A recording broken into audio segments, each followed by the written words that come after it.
Alright guys, so if you watched my last book haul, I said I was going to do another book review, and so here it is.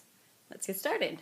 I am so excited for the book that I just finished reading. I didn't think I was going to like it as much as I ended up liking it. Sophie Kinsella's I've Got Your Number, and I've got it on my phone here because it wasn't actually my book. I borrowed it from a friend's mother, actually, which is why I didn't think I was going to like it as much as I did. I was talking to a coworker, and she was saying that her mother reads a lot, and she goes to the library all the time, and her mom had borrowed this book, and she just happened to pick it up and read it, and she read it in a day, and she's not even a big reader, so I was like, oh, well, if she's not a big reader, but I am, I'm sure I'll love it. So I was like, hey, can I borrow it?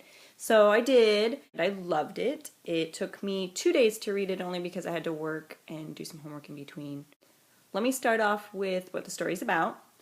The story is about a girl named Poppy. She is engaged to be married. The beginning of the story starts off with her losing her ring at a hotel. Her and some girlfriends were doing lunch, and they were passing around the ring trying it on, and there was a fire drill, and they all panic and leave the building, and she loses it. So the beginning of it starts with her frantically searching the hotel for the ring. She tells the hotel's front desk to call her cell phone number if they happen to find it. So she's about to leave the hotel room when she picks up her phone to make a phone call, and it gets swiped from her hand like immediately, and so she loses her cell phone.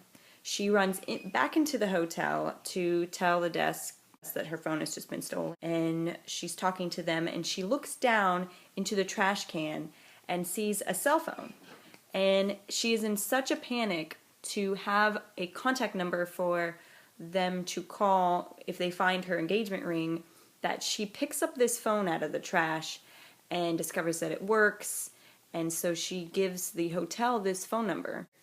What she discovers a few minutes later is that it is the phone of a personal assistant for a businessman. His name is Sam. She basically asks him to borrow the phone, and at first he's really against it, and she convinces him by helping him out on one of his business transactions going on at the hotel at the time.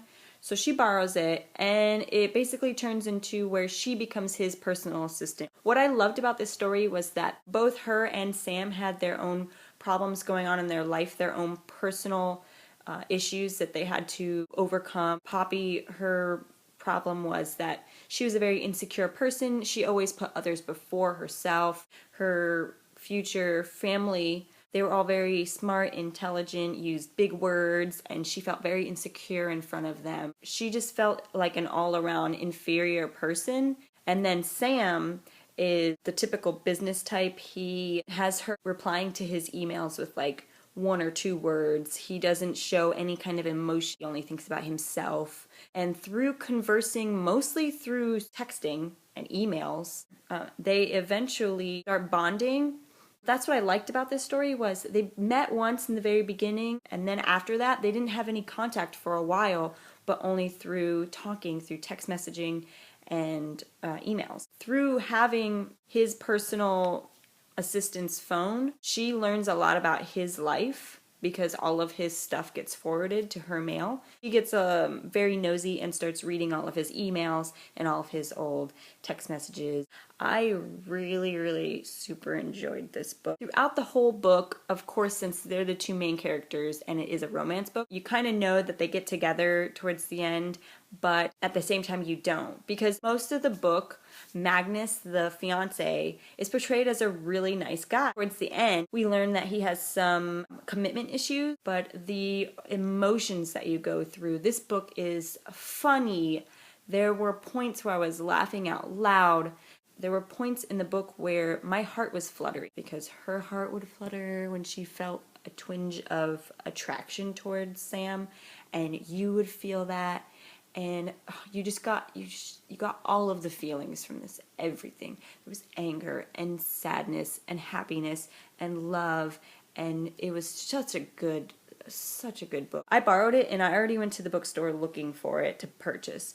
That's how good this book was for me. Being the month of February, I realized when I did my TBR for February, I didn't put but maybe one romance novel in there, so I had to kind of cheat in between what I said in my TBR and read this one because I needed that sappy love connection. And I kept asking my coworker, do they get together? Do they get together? Because you don't know. You know there's that slight attraction for one another, but again, Magnus, the fiance, is still portrayed as a wonderful, wonderful fiance in the beginning. It's only like the last fourth of the book that the changes start happening and you see the development in all of the characters, good or bad, especially the development in Poppy's character. She goes from being this insecure, feeling bad about herself woman to this strong woman that is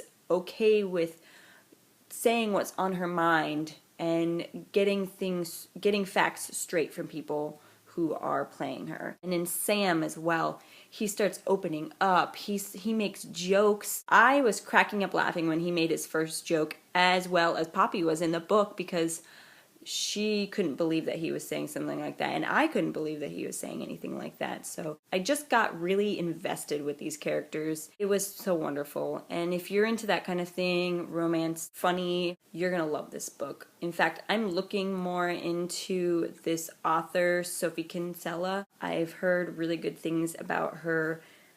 I think it's Confessions of a Shopaholic, I want to say, is her other book series. If you've read that one and have any say on that, I went to the bookstore and asked somebody there if they've read any of them, if they have any opinions, and nobody was there, had read it, and they were like, oh, it's got good ratings. And I was like, okay, I could have done that. I could have gone on Goodreads and seen that it had good ratings. Thank you.